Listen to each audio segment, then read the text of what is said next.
et la plupart remontaient la cause palestinienne ou ukrainienne. Mais pour la délégation congolaise dans laquelle vous avez fait partie, Miss Univers. Donc moi je dis vous allez à Miss Univers. Au lieu de parler de la beauté, voilà, parler du pays. Ce sera un grand public. Porte-parole du chef de l'État et tant d'autres postes. En partant de votre expérience, est-ce que c'était un pari risqué comme tout le monde le dit? Quoi, vous avez envie de me dire que moi je ne mérite pas et que c'est l'homme qui mérite? Ouais, c'est ce que la société a fait et il faut corriger. Donc je pense que tout le monde a apporté quelque chose. Il faut juste compter avec les gens qui ont cette bonne volonté. Qu'est-ce que la population congolaise devrait retenir d'important de l'allocution du chef de l'État à New York? Ou les différentes tendances, c'est normal dans une démocratie qui est vraiment des opinions différentes, mais je peux vous garantir ici que le président de la République se bat pour notre pays, pour que nous puissions aller de l'avant, pour notre legacy, pour ce que nous allons laisser à nos générations futures.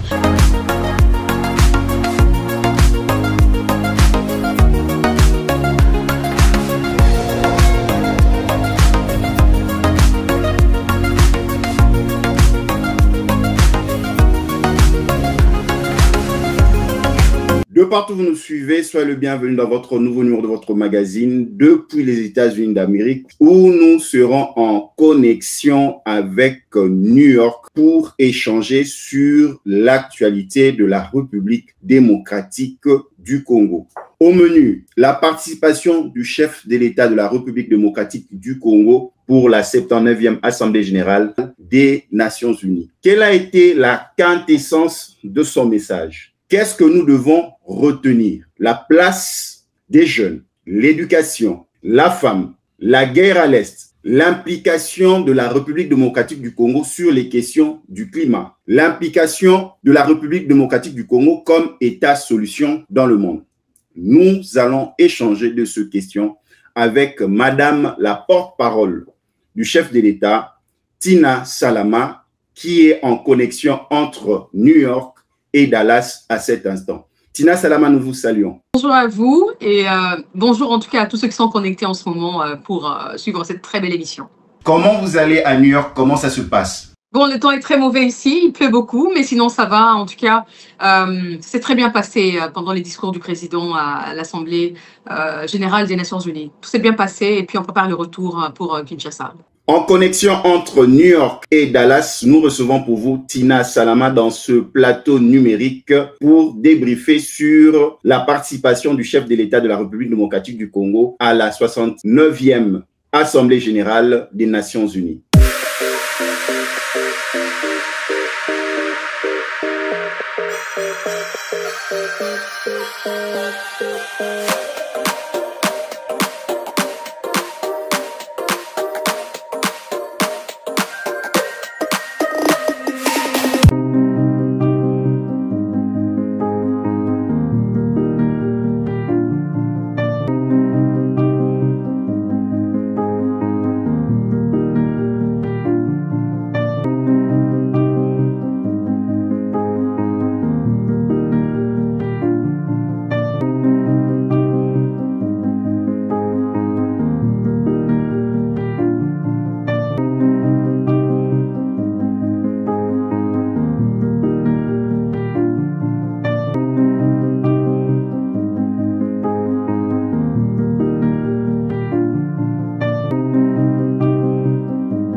De retour sur ce plateau numérique en connexion avec New York, nous recevons pour vous Tina Salama. Tina Salama, la première question, dans quel état d'esprit le chef de l'État de la République démocratique du Congo, Félix Tshisekedi, a participé à la 79e Assemblée générale des Nations unies? Écoutez, je pense que vous l'avez vu, vous l'avez suivi. C'est vrai qu'il y a eu des moments où il a été très combatif parce que la situation le voulait ainsi. Cette fois-ci, je pense qu'il a été très ouvert, très posé, très calme. C'est vrai il va pas arrêter hein, de parler de nos problèmes. La situation sécuritaire à l'est du pays, c'est d'abord ça, le maître mot, c'est d'abord ça qu'on veut faire passer. Mais aussi, cette fois-ci, beaucoup d'ouverture, donc des condamnations, on exige des sanctions contre ce pays-là, qu'on ne cite plus, qui nous agresse, qui viole notre souveraineté, mais en même temps, vraiment une ouverture pour dire, nous, ce que nous voulons, c'est la paix. On veut la paix pour nous développer.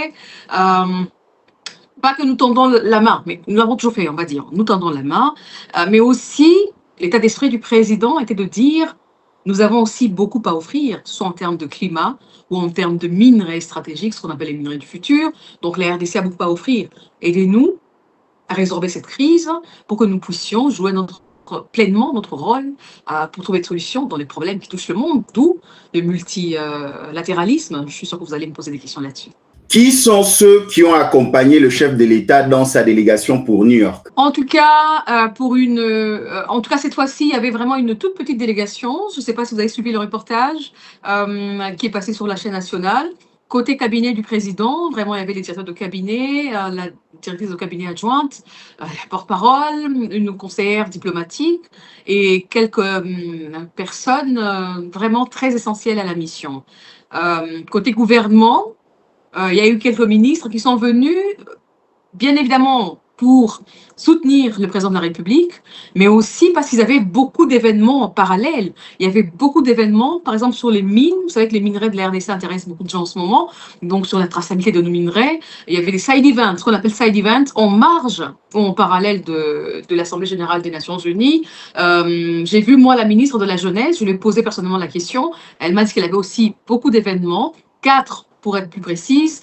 Le ministre de la Santé, vous savez, il est venu même voir le président, il a été reçu en audience avec Bill Gates sur un problème qui nous touche en ce moment, c'est la variole du singe, le mpox.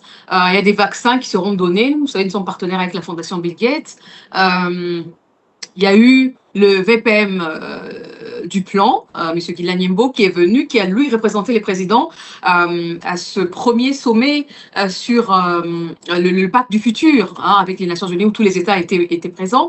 Donc, je pense que chaque ministre qui était là, il avait vraiment un rôle bien précis. Au-delà d'accompagner le chef de l'État, ils avaient leurs activités à côté, leurs activités parallèles. En tout cas, côté cabinet, vraiment, dans la plénière, on n'était pas très nombreux, on était peut-être 5 ou 6, et bien évidemment, il y avait les fonctionnaires de la mission permanente de la RDC ici, et voilà. Tina Salama, vous avez cet honneur de travailler et d'être proche collaboratrice du chef de l'État. Comment ça se passe lorsque de tels événements doivent se passer? Parce que les téléspectateurs qui nous suivent à travers le monde veulent comprendre comment le président agence son agenda. Comme vous avez dit, il y a des conférences par-ci, par-là. Comment ça se passe? Parce qu'il doit aller dans un sommet, mais il est chef de l'État, il a des responsabilités. Tina Salama. Alors, c'est effectivement très, très chargé, très lourd hein, comme agenda pour un chef d'État. Je pense que pour tous les chefs d'État qui viennent en marge de l'Assemblée générale, c'est qu'il y a beaucoup de demandes d'audience, beaucoup de demandes de participation à des side events. Alors, le plus important pour tous les chefs d'État, bien évidemment, c'est d'abord les discours, hein, ce qu'ils vont dire à l'Assemblée générale. Alors, le nôtre, bien évidemment, le discours avait été bien préparé, il savait très bien ce qu'il voulait dire hein, cette année-ci. Chaque année, en tout cas, les angles bien précis. La situation sécuritaire, comme je vous le dis, c'était toujours d'actualité. C'est toujours d'actualité. La crise humanitaire, ça, on en parle de plus en plus parce que c'est vraiment les corollaires, c'est vraiment les retombées de cette guerre-là. Et puis donc, c'est d'abord le discours, mais alors en marge, donc, comme je dis, il y a beaucoup d'audiences aussi qui se font parce que tu as tous les chefs d'État qui sont ici, tu as tous les chefs d'entreprise, les chefs d'organisations internationales, les hommes d'affaires. Donc, c'est aussi le moment que les chefs d'État du monde profitent pour se rencontrer soit entre eux en bilatéral, soit avec tous ceux dont ils ont besoin. Ça peut être, par exemple, pour notre cas, je veux dire, le PNUD, ça peut être l'OIM, ça peut être OCHA et tout ça par rapport à nos besoins spécifiques. Il y a des demandes, comme cette fois-ci, par exemple, il y avait beaucoup de demandes, en tout cas à l'Union européenne, il y avait le PNUD, comme je l'ai dit, Bill Gates, pardon, qui l'a reçu finalement. Il y a les sous-secrétaires d'État Fernandez à l'économie, donc qui a été reçu par le président de la République. Donc voilà, il y a toujours beaucoup de demandes d'audience, donc il reçoit vraiment en parallèle. Et puis il y a aussi les side events, donc les événements qui se passent à côté, où tout le monde voudrait bien évidemment avoir le président de la République. Mais alors cette fois-ci, c'est vraiment fait représenter. Mais ça arrive souvent, en tout cas, qu'il se fasse représenter. C'est pour ça il y a aussi la présence de beaucoup des ministres. Donc, s'il y a telle thématique, tel secteur qui concerne un ministre qui accompagne le président de la République, dont ils peuvent le représenter dans d'autres événements qui sont organisés en parallèle. Voilà un peu comment se passe le séjour d'un chef d'État pour des sommets comme ça. Avant de passer dans le vif du sujet qui est le discours du chef de l'État, les Congolais, la diaspora congolaise vivant aux États-Unis, notamment à New York, parce qu'il y a beaucoup de ceux de la diaspora congolaise qui se sont déplacés de partout pour pouvoir voir le chef de l'État. Comment ça se passe avec la communauté quand il arrive? Est-ce qu'il a le temps de les saluer parce qu'il sait qu'il est le président? Ça fait longtemps que d'autres membres de la communauté congolaise l'ont vu. Est-ce qu'il ferait aussi un temps pour pouvoir rencontrer, même pendant quelques minutes, ces Congolais qui veulent le saluer, l'adresser une parole chaleureuse, des compliments, le réconfort, le soutien, parce qu'il en a aussi besoin dans des moments aussi, des défis qu'il est en train de passer en République démocratique du Congo? Oh, bah écoutez, tout le temps, pas qu'un peu, pas que quelques fois en passant, pas que quelques minutes, hein, comme vous dites, hein, mais en tout cas, il prend son temps. Partout où on a été, j'ai eu la chance en tout cas de l'accompagner dans beaucoup de pays, dans beaucoup de missions, et c'est avec beaucoup de plaisir que le président s'arrête en tout cas pour saluer la communauté, que ce soit au Tchad, que ce soit à Paris, à Bruxelles.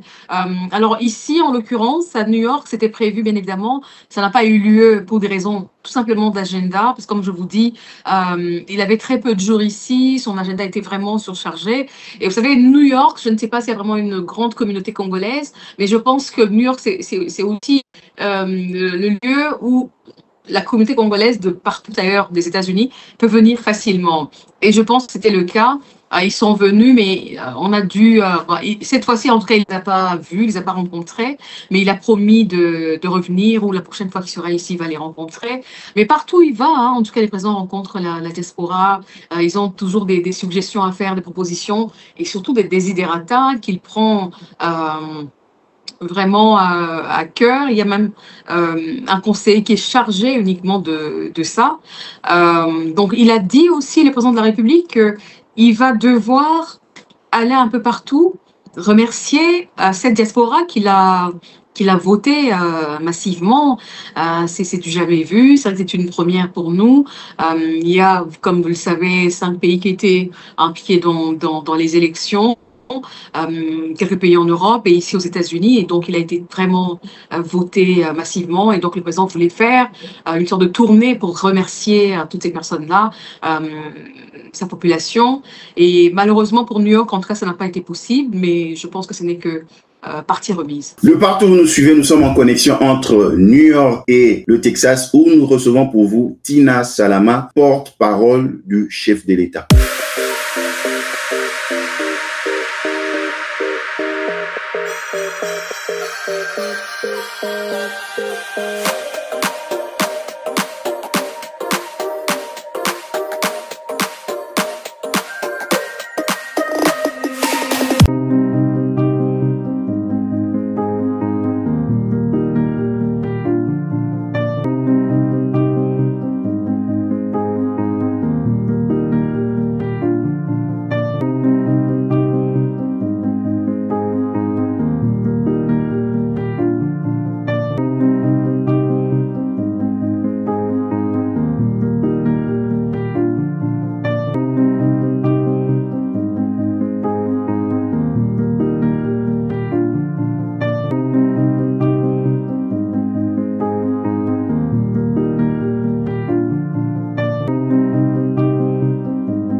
Nous passons maintenant au discours du chef de l'État que nous allons essayer d'analyser avec Madame la porte-parole du chef de l'État depuis New York. Tina Salama, nous avons divisé l'allocution du chef de l'État en 4 grands points. Nous allons commencer avec le tout premier. Le premier point, nous avons multilatéralisme et coopération internationale, dont avec votre permission, nous allons suivre un extrait et revenir après. Comme l'a si bien exprimé Dag Hammarskjöld, ancien secrétaire général de l'ONU, dont le sacrifice en faveur de la paix en République démocratique du Congo nous rappelle la gravité de notre mission, je cite, « Le but de l'ONU n'est pas d'emmener l'humanité au paradis, mais de le protéger de l'enfer. » Fin de citation. En cette période critique du multilatéralisme, le multilatéralisme revêt une importance cruciale. Il permet de répondre aux menaces communes, de protéger notre planète et de renforcer la société civile ainsi que les droits humains. En effet, nous ne pouvons ignorer la montée alarmante de discours belliqueux et le rétablissement indécent de pratiques d'agressions armées et de pillage des ressources naturelles affectant tous les continents. Le président Tshisekedi a souligné l'importance du multilatéralisme dans le cadre de l'organisation internationale. Dans son discours, pourquoi est-il crucial, selon lui, de parler de la paix dans le monde? Tina Salama. Alors, il faudrait commencer peut-être par expliquer à ceux qui nous suivent que le multilatéralisme, c'est ce concept, on va dire, principe en relations internationales qui voudrait à ce que, ou qui promeut la coopération entre plusieurs États pour trouver des solutions aux problèmes communs, mais cela dans le respect. Alors, vous savez que notre pays fait face aussi à beaucoup de défis et on a besoin de cette solidarité internationale, mais pas que notre pays. Nous ne sommes pas égoïstes, nous ne pensons pas qu'à nous, nous ne disons pas, nous sommes les seuls à avoir des problèmes.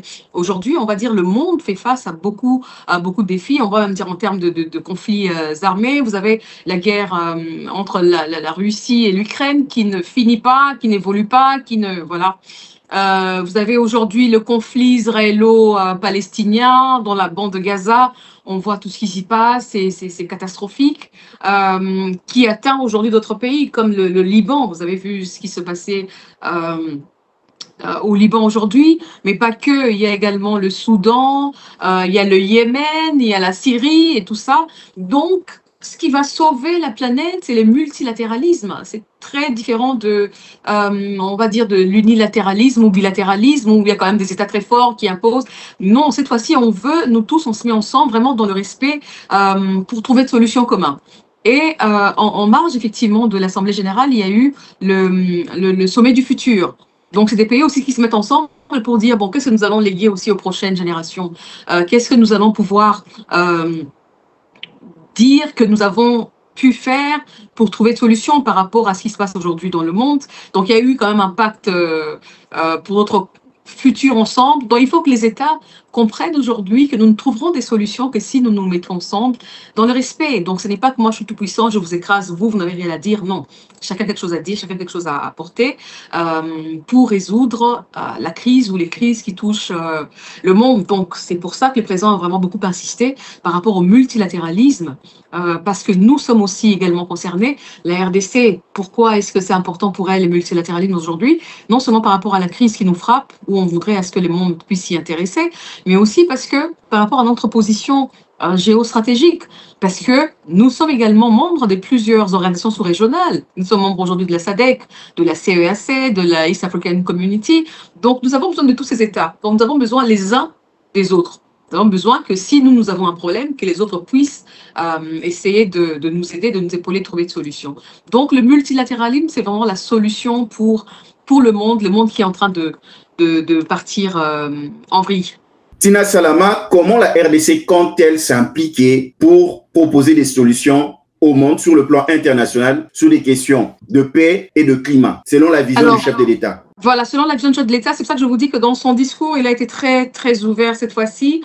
Nous avons des problèmes sur la crise à l'Est, il a été très clair, il maintient sa position, il n'a pas changé d'avis, c'est que nous sommes agressés, qu'il y ait des sanctions ciblées. Nous connaissons le pays qui nous agresse, c'est le Rwanda, il veut des solutions ciblées contre ce pays-là, voisin agresseur.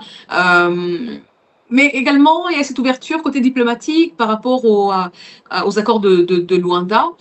Mais alors, au-delà de tout ça, c'est que aujourd'hui, la RDC, le président de la République, voudrait montrer que si nous n'avançons pas, il a même dit avec beaucoup de regrets que nous ne pensons pas pouvoir atteindre les ODD pour l'horizon 2030 parce que nous avons la guerre, parce qu'il n'y a pas de développement sans paix. C'est pour ça qu'il voudrait qu'il y ait vraiment un soutien pour qu'on puisse finir cette crise-là et aller dans des projets de développement, couverture santé universelle, gratuité de l'enseignement et tout ça. Mais nous sommes très optimistes parce que le président a voulu montrer que nous avons beaucoup de choses à offrir, que nous sommes un pays certes en guerre, une guerre nous imposée, une guerre qui dure depuis 3 décennies, mais au-delà de ça, nous avons tellement de belles choses à offrir au monde, les minerais du futur, les minerais stratégiques. Aujourd'hui, les gens veulent les voitures avec des batteries électriques. Ben, c'est nous, c'est le Congo qui possède ces minerais-là. On nous a fait la guerre pendant longtemps pour le coltan. Aujourd'hui, Apple, nous sommes en procès contre lui. Les téléphones, les beaux téléphones, iPhone et compagnie, c'est les minerais de sang, c'est les minerais qui viennent des zones de conflit. Donc, on veut vraiment attirer l'attention, mais pas en nous positionnant comme victimaires, en nous disant que nous voilà. Mais en disant aussi, oui, c'est vrai que c'est une réalité, il y a cette situation-là, mais voilà aussi ce que nous pouvons offrir au monde. Aujourd'hui, tout le monde sait, la RDC, c'est vraiment un pays par rapport à nos ressources naturelles, nos forêts, nos tourbières et tout ça. Nous pouvons offrir des solutions au monde par rapport au réchauffement climatique. Ce n'est plus un secret, c'est connu. Il faut maintenant des fortes compensations financières par rapport au crédit carbone, nouvelle économie du climat et tout ça. Donc, il y a tellement de choses que la RDC veut offrir et voudrait mettre en premier plan sur la scène internationale. De partout où vous nous suivez, nous sommes en connexion entre New York, aux États-Unis d'Amérique, et l'État du Texas à Dallas, où nous recevons pour vous Tina Salama, porte-parole du chef de l'État.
De retour sur ce plateau numérique en connexion entre New York et Dallas, nous sommes en train de parler des points forts de l'allocution du président Félix Tshisekedi à New York.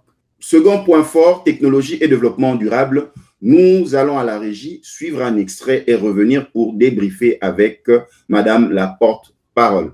Parallèlement, le pacte mondial numérique se positionne comme un pilier essentiel dans notre quête d'un avenir prospère au cœur de la 4e révolution industrielle où les technologies numériques sont devenues incontournables.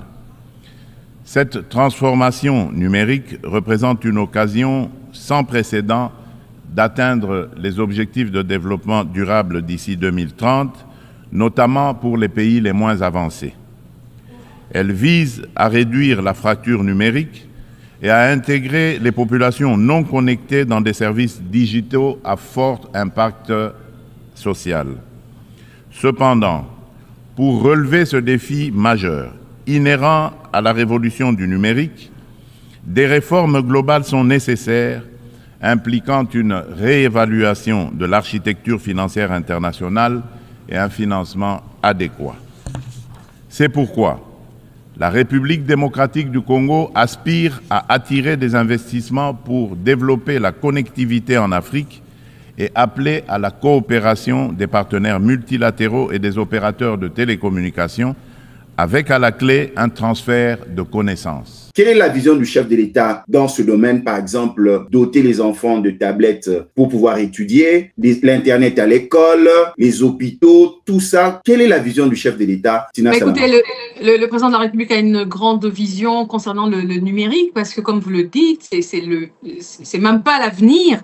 Les numériques, c'est maintenant, ça a déjà commencé, donc vous n'êtes pas dedans, et ben vous aurez du mal à vous développer. Vous vous rendez même compte que lui a été assez visionnaire. Il a créé un ministère sur le numérique. Le gouvernement passé, nous avions tout un ministre qui était chargé du numérique, ce qui était une première dans ce pays, c'est pour dire. Et pas que, nous avions également au sein du cabinet du président de la République un conseil spécial pour le numérique, mais bon, ça a basculé en ce moment en Agence nationale pour le numérique, à ADN. C'est pour vous dire qu'il y a une grande vision, parce que ça pourrait nous aider à résoudre beaucoup de problèmes que nous avons aujourd'hui, en termes comment on dit, en tout cas dans tous les domaines, dans tous les secteurs aujourd'hui, nous sommes à l'ère du numérique. Que ce soit les réseaux sociaux aujourd'hui, ça a vraiment de l'impact, que ce soit dans les STEM, les sciences et technologies, dans l'enseignement, ça c'est quelque chose qui tient vraiment à cœur au chef de l'État. Et vous avez parlé tout à l'heure de quelque chose qui est très intéressant, vous avez parlé des tablettes. Pourquoi est-ce qu'on a toujours ce système-là, peut-être archaïque, où un prof vient, il est en train où on a des livres. Il y a un jeune Congolais que j'aime bien citer moi dans tout ce que je dis, Pascal Canic, qui a créé lui une tablette numérique, Schoolab, qui pourrait justement contenir tous les programmes et que ce serait facile. Un professeur, il vient, il a juste, chaque enfant tient sa tablette et vous voyez, donc on est en train d'aller vers là. Le monde va vers là et la RDC ne pourrait pas ne pas, un si grand pays avec autant de potentialités. Donc nous comprenons aussi cette avancée-là. Et c'est pour ça même que je pense ici à New York, il y a eu le ministre Petanti qui était là, monsieur Kibasa Maliba, et j'ai même échangé quelques mots avec lui à ce propos. Donc il est aussi très ambitieux dans ce qu'il voudrait. Il voudrait en tout cas matérialiser d'abord la vision du président de la République, et ils savent qu'ils doivent aller vraiment très loin. Et dans le discours du président, il a même parlé, il y a un pacte sur la numérisation, donc où les pays aussi veulent se mettre ensemble pour développer les technologies, les nouvelles technologies. Et donc, chez nous, on commence petit à petit. Vous savez, il y a maintenant des universités où nous avons la fibre optique, où les étudiants ont accès à Internet gratuitement, à l'aéroport et tout ça. Donc, on s'ouvre à cette ère du numérique. Nous sommes en connexion entre New York, aux États-Unis d'Amérique, et l'État du Texas à Dallas, où nous recevons pour vous Tina Salama, porte-parole du chef de l'État. Le chef de l'État congolais, Félix Tshisekedi, a participé à la 79e Assemblée générale des Nations unies à New York. Il a porté la voix et le plaidoyer de la RDC.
Nous passons maintenant au troisième temps fort ou point fort de l'allocution du président de la République, Félix Tshisekedi, où il a parlé de la situation sécuritaire à l'est de la RDC. Suivons cet élément et revenons après pour débriefer avec Tina Salama depuis New York.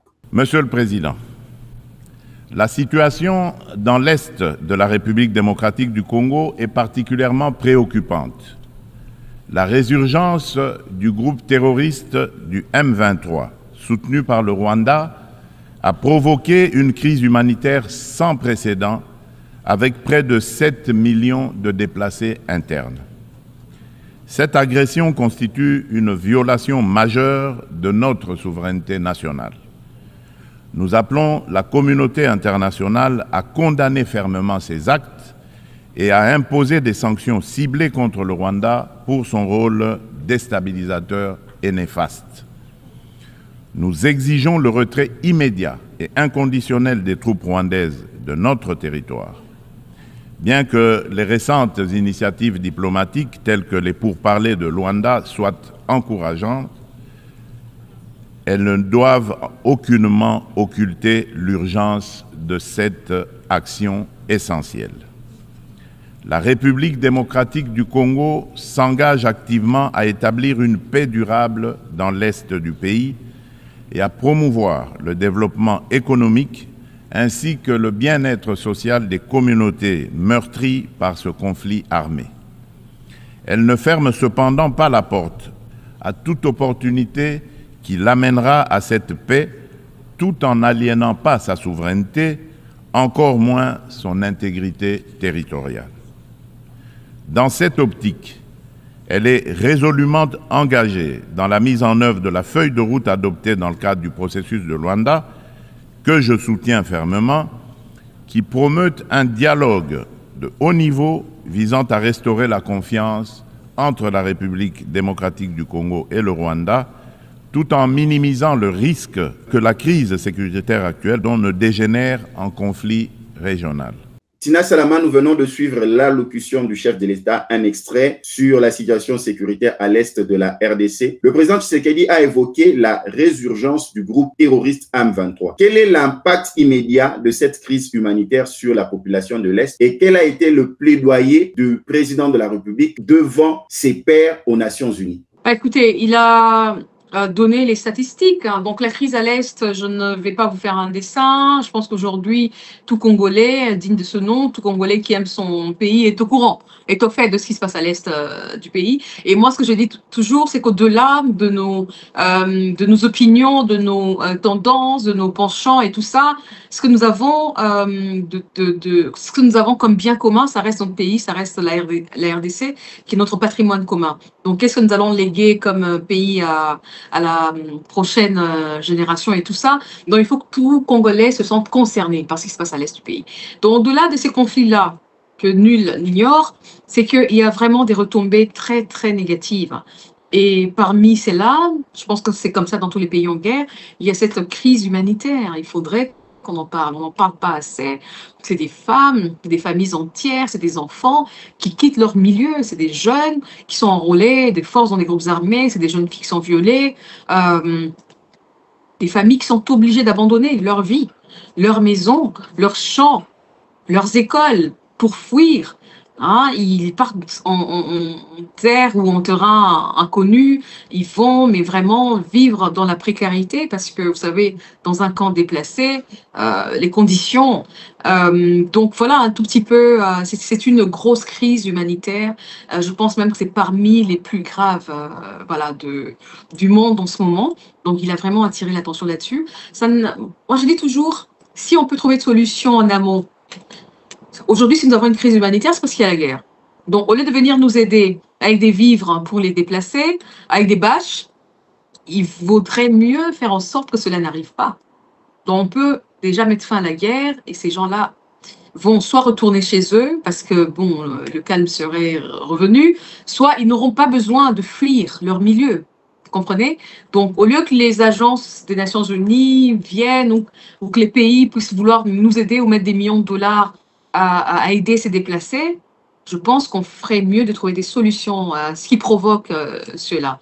Donc, la crise, elle est vraiment énorme. Le président a sorti les chiffres, les statistiques, c'est vraiment très alarmant et c'est catastrophique. Et vraiment, une petite pensée vraiment pour toutes ces populations-là, pour toutes ces personnes qui ont quitté leur maison pour fuir les zones qui sont occupées par les rebelles. Sans oublier que Tina Salama, vous-même, vous avez vécu cela parce que vous êtes ressortissante de l'Est de la RDC. Absolument. Et donc, moi, j'ai vécu la première de mon Bukavu natal. J'ai vécu la première guerre, la guerre de l'AFDL, l'entrée de l'AFDL en 86, 87 par là. Et puis la deuxième du RCD, on appelle la guerre du RCD, le Rassemblement Congolais pour la démocratie. C'était en 98. Et voilà, donc j'ai écrit un livre là-dessus, comment, quand on est jeune, dans une petite charmante ville, on voit sa vie basculer du jour au lendemain par les crépitements des balles, par les obus qui tombent par-ci, par-là, partout. Tout est chamboulé. Vous savez, la guerre, c'est vraiment pas quelque chose à souhaiter. Et c'est pour ça que nous nous engageons vraiment dans les pourparlers, dans une sorte de dialogue pour trouver des solutions, parce que voilà, on veut que ces populations retournent dans leur milieu, on veut que la paix revienne, on veut développer notre pays. Comment le chef de l'État congolais, Félix Tshisekedi, a réitéré cet appel à des sanctions contre les pays agresseurs de la République démocratique du Congo? Mais parce que c'est comme ça, parce que quand comment dire, quand la souveraineté d'un pays est touchée, eh ben, il faut bien qu'il y ait des sanctions. Ils l'ont fait pour la Russie. Il faudrait, justement, c'est ça le multilatéralisme, hein, c'est qu'il faut vraiment trouver des solutions ensemble. Aujourd'hui, qu'est-ce que nous disons, nous, monde, sur le droit universel, sur le droit à la vie, sur ce qui se passe dans la bande de Gaza, quelles que soient nos tendances et tout ça, on doit pouvoir respecter et trouver vraiment de solutions ensemble pour que la planète ne parte pas en vrille. Vous voyez, donc le président a toujours la même position. Il n'a pas changé d'un iota. Il veut vraiment qu'il y ait des sanctions ciblées contre ce pays agresseur qui ne respecte pas notre intégrité territoriale. Il veut le retrait, il a dit, le retrait sans condition de l'armée rwandaise de notre sol, mais il reste ouvert au processus de Luanda. Alors, dans son discours, il y a eu quelque chose de très intéressant également. Il a parlé du Génocide. C'est ce génocide-là dont on parle très peu, mais qui est lié aux faits, aux gains économiques. Et nous savons tous que si on nous fait la guerre aujourd'hui, c'est par rapport à ce que nous avons comme ressources naturelles, c'est par rapport à nos richesses. Et donc, ça a causé déjà beaucoup de mal à notre population. Nous, on veut déjà à l'interne, on veut trouver de solutions, on veut... on ne peut jamais compenser quelqu'un qui a été victime d'une agression, d'une guerre et tout ça, mais il faut vraiment que ces populations touchées par les génocides, justement, puissent se rendre compte que le gouvernement, que leur pays est au courant et voudrait les aider. Et au-delà de ça, il faudrait que ce soit comme une sorte de mémoire collective, qu'on ne puisse pas oublier ce qui s'est passé chez nous. Avant qu'il y ait cette reconnaissance internationale, avant que les autres ne puissent dire « Ah oui, nous compatissons, nous comprenons ce que vous avez vécu, que vous souffrez encore », il faudrait que l'État congolais puisse déjà lui-même, pouvoir trouver de solutions. C'est pour ça que nous avons décidé que les 2 août serait une journée consacrée au Génocide. Nous allons commémorer nos morts, nos milliers de morts et les survivantes, voir comment on peut les aider à se sentir accompagnés, ces communautés touchées, on va dire, à se sentir accompagnées par l'État.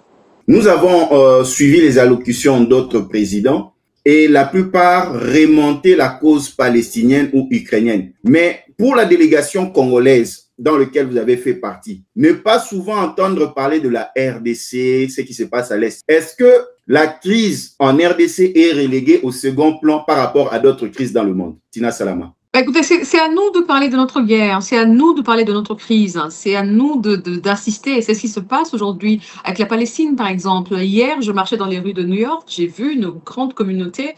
Je ne sais pas s'ils sont tous palestiniens, en tout cas, ils avaient sûrement des sympathisants, ils avaient sûrement de personnes qui soutiennent leur cause. Ils ont marché dans les rues, la police était impliquée, ils étaient déployés partout. Vous savez, ils criaient Free Palestine. C'est à nous aussi de montrer au monde que c'est vrai, vous savez, ça dure hein, depuis 3 décennies. Donc, c'est une guerre qui dure depuis assez longtemps. Et donc, les longues guerres comme ça ont tendance à épuiser. Les gens ont tendance à dire, bon, voilà, on entend parler de l'Est du pays, voilà, il n'y a pas de solution, ou ça n'émeut plus. Dans la bande de Gaza, c'est récent. On suit quand même dans le média ce qui s'y passe, hein, des bombes, des enfants qui meurent et tout ça. Donc, c'est encore chaud et tout. Chez nous, c'est la même chose. Sauf que ça dure et les gens ont tendance à, comme vous dites, à relayer ça en seconde position. Donc, c'est vraiment à nous. Et c'est pour ça que partout est passé le président de la République. Il n'a vraiment pas hésité à en parler. Il n'a pas mâché ses mots. Il a ça à cœur. Il a ça là. Donc, à chaque occasion, et moi, c'est ce que je dis, pas que les présidents de la République, ça doit être tout Congolais.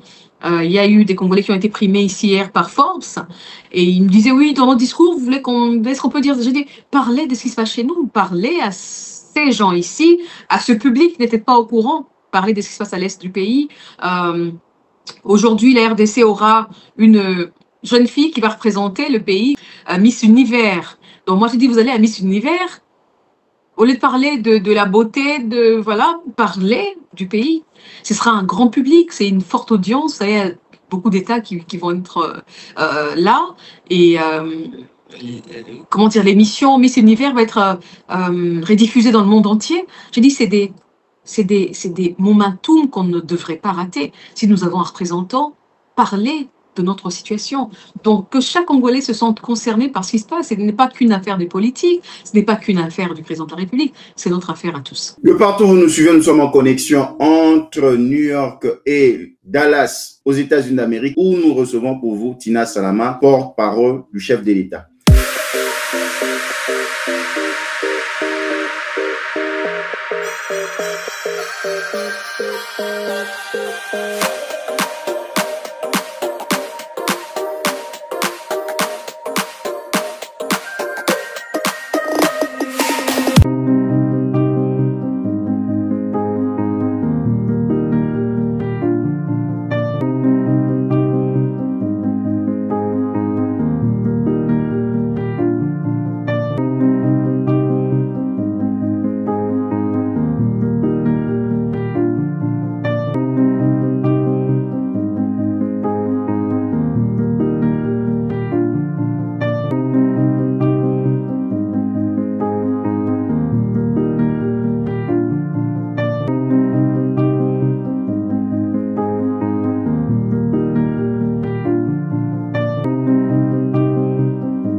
Quatrième temps fort de l'allocution du chef de l'État congolais, Félix Tshisekedi, nous allons parler des engagements pour la jeunesse, la femme et les générations futures. Tina Salama, nous suivons un élément sur ce passage dans l'allocution du chef de l'État et nous revenons pour décortiquer après. En République démocratique du Congo, nous sommes déterminés à changer les mentalités pour surmonter les barrières sociétales qui freinent l'épanouissement des femmes. Il est essentiel d'impliquer les hommes dans ce processus afin de transformer la dynamique sociale et de valoriser leur rôle dans le succès des femmes. Au niveau national, la Constitution congolaise consacre la parité. Aussi, le gouvernement a mis en place une stratégie de lutte contre les violences basées sur le genre, axée sur la prévention, la protection et la réparation des victimes. Cette stratégie se traduit par le Fonds national de réparation pour les victimes des violences sexuelles liées au conflit et de crimes contre la paix et la sécurité de l'humanité, en abrégé le FONAREV. La législation en cours vise à garantir cette protection. Il convient de souligner les progrès significatifs réalisés en matière de participation des femmes à la prise de décision, avec la nomination pour la première fois dans notre histoire d'une femme comme première ministre et chef du gouvernement.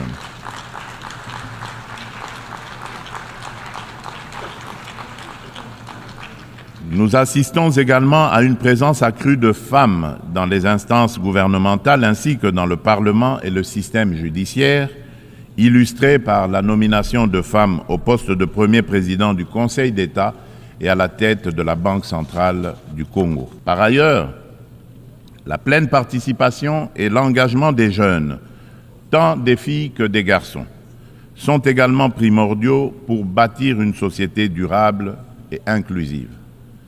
Ce principe constitue le fondement de la Déclaration sur les générations futures, soulignant notre responsabilité envers les générations à venir et l'importance des décisions qui garantissent leur épanouissement. Pour l'Afrique, sa jeunesse représente un atout majeur pour sa prospérité future.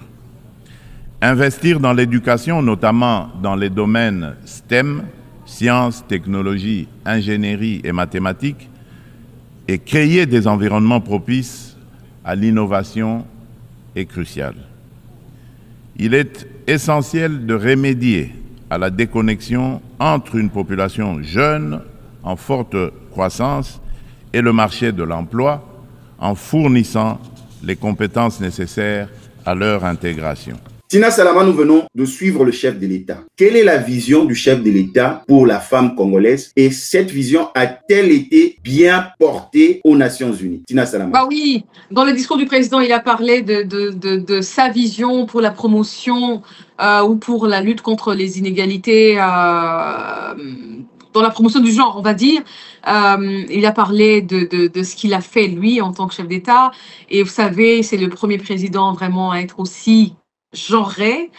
Nous avons un président, en tout cas, qui croit beaucoup en la femme, qui croit beaucoup à ce qu'elle peut apporter dans la société. Et vraiment, il s'emploie pour lui donner la place qui lui revient de droit. Hein. C'est la Constitution aussi qui le dit. Il ne faut pas penser que c'est un privilège. C'est pas un privilège. C'est juste qu'il est en train de nous remettre à notre place, à la place qui nous revient de droit. Et vous le savez, il est le champion de la masculinité positive.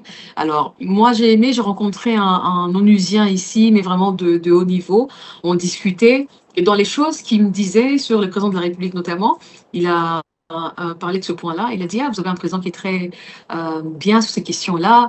C'est vraiment le champion de la masculinité. Il vit à New York, hein, de la masculinité positive. Je me suis dit, OK, ça a commencé, c'est vrai, à l'Union africaine. Aujourd'hui, le monde entier est au courant.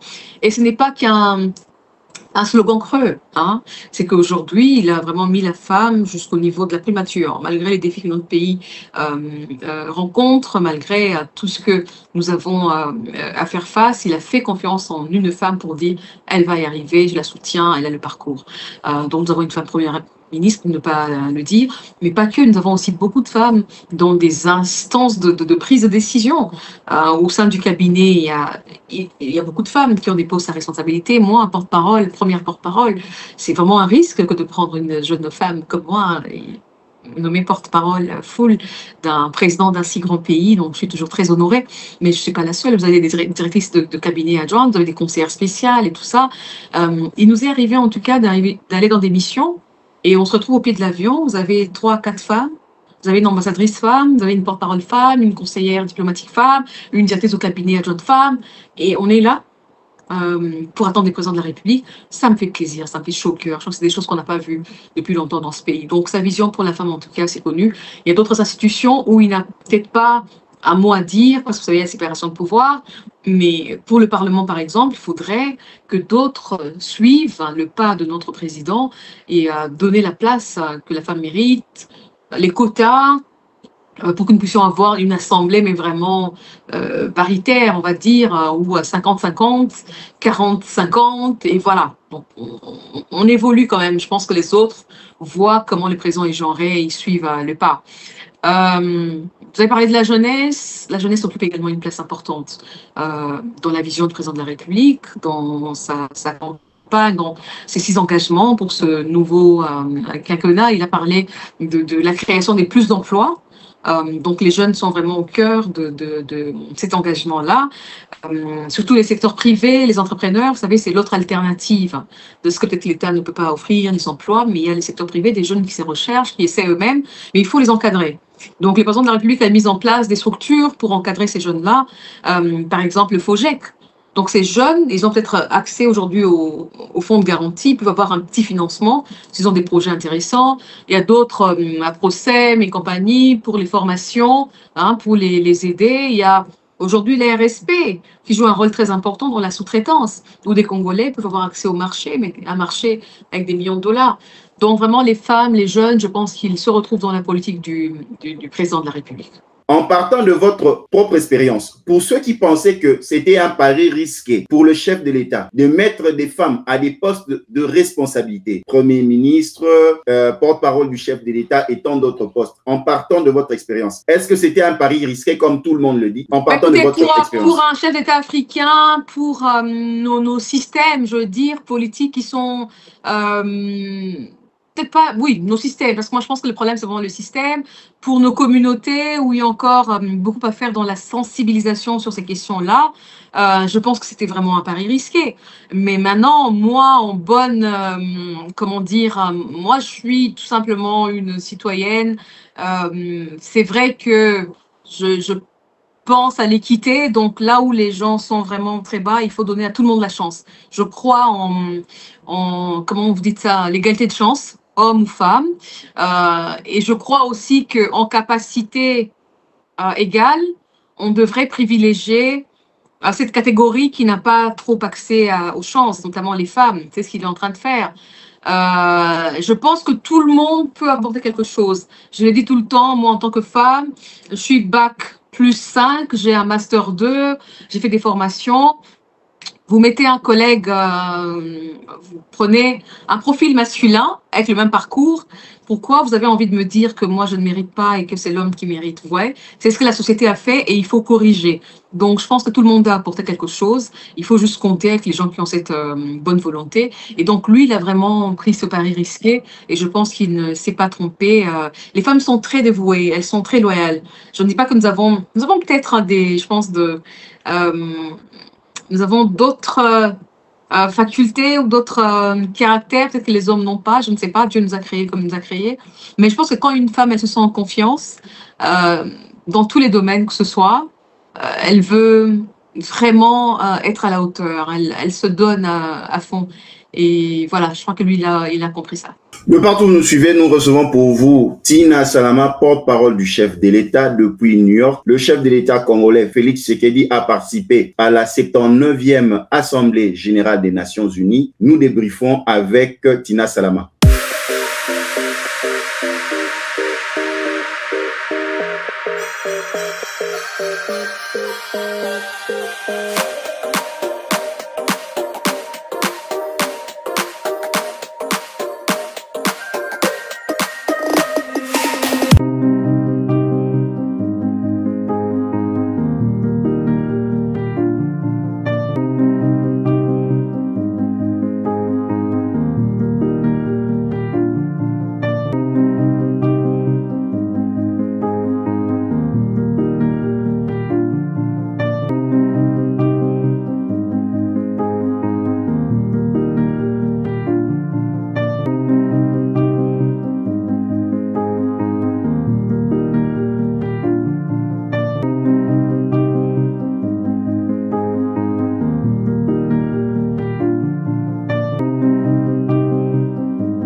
Tina Salama, le chef de l'État, a porté aussi la voix de l'Afrique parce qu'il y aura un réajustement du Conseil de sécurité et à cela, deux volets des questions. Est-ce que les deux sièges devraient être remis à l'Afrique par pitié? Et de deux, est-ce que l'Afrique a aussi droit à un droit de veto comme tous les membres, selon la vision du chef de l'État? À cet égard, tout en saluant l'appui des États-Unis, je réitère avec fermeté, au nom de l'ensemble des pays africains, la requête de création de 2 sièges permanents au Conseil de sécurité des Nations Unies pour les pays africains.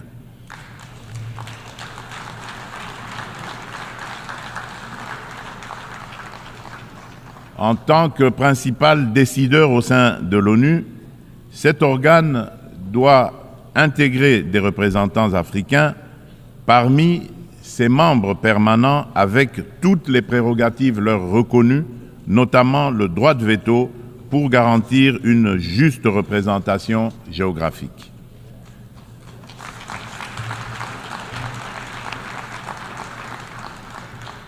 Il s'agit là d'une question de justice pour un continent dont le rôle dans les affaires internationales ne cesse de croître.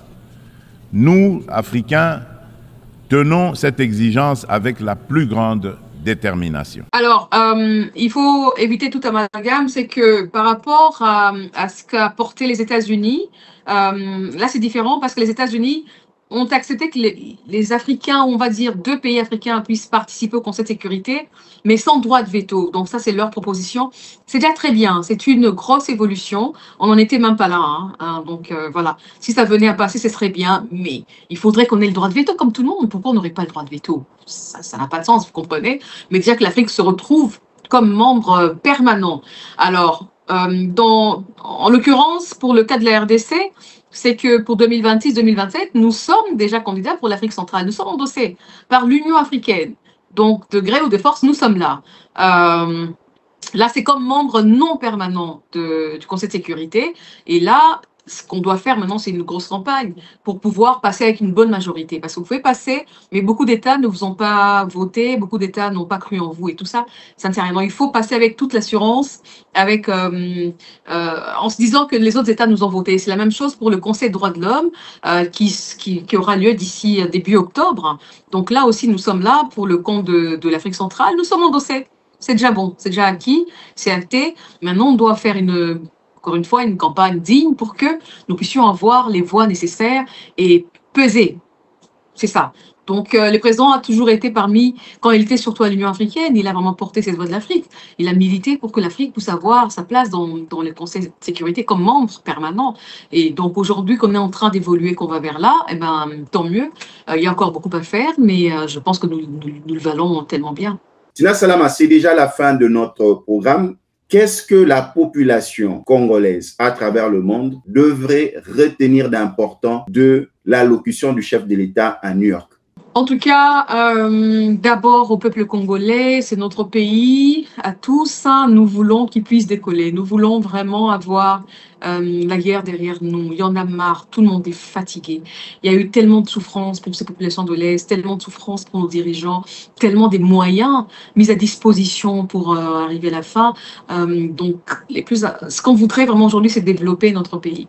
Et aujourd'hui, on a tellement des choses à faire pour développer notre pays. Un ministre a dit récemment, le ministre des Mines, dans une des conférences ici à New York, Congo is too rich to be poor. Le Congo est trop riche pour être pauvre.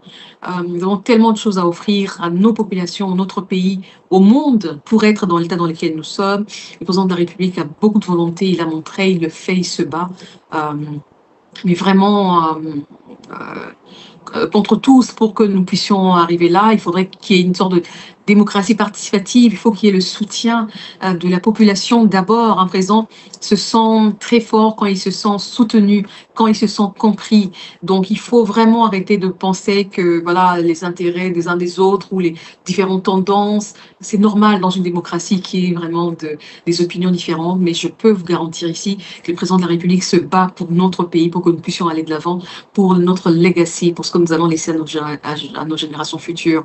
Et tout le monde devrait être impliqué, que ce soit en soutenant, que ce soit en venant investir, en apportant quelque chose, sa pierre. Je pense que chacun aujourd'hui, que ce soit un journaliste, un homme d'affaires, chacun dans son domaine, on a quelque chose à apporter pour ce pays, ce grand géant puisse finalement décoller. Donc c'est ça qu'il a voulu dire. Nous avons telle situation, nous en sommes conscients, nous sommes ouverts au dialogue, mais nous avons aussi beaucoup à offrir et nous avons fait des réformes, nous avons fait ce que nous pouvons, soutenez-nous, aidez-nous. Il y a aussi les moyens financiers dont nous avons besoin. Et donc, voilà en gros ce que tout le monde peut retenir, voilà en gros ce que je peux dire à tout le monde. C'est notre pays commun et nous devrons tous nous battre pour qu'il puisse vraiment décoller. Tina Salama, un grand merci. Merci à vous. De partout nous avez suivi, nous avons reçu pour vous Madame la porte-parole du chef de l'État de la République démocratique du Congo, Félix Tshisekedi. Nous avons reçu pour vous Tina Salama depuis New York. Elle était de la délégation qui a accompagné le chef de l'État à New York pour la 79e Assemblée générale des Nations Unies. Restez branchés à nos programmes, suivez-nous à Kinshasa et si vous voulez encore suivre l'allocution du chef de l'État, nous avons couvert pour vous du début jusqu'à la fin la 79e Assemblée générale des Nations Unies. Quant à moi, je vous dis à la prochaine, que Dieu vous bénisse, à la prochaine, ciao.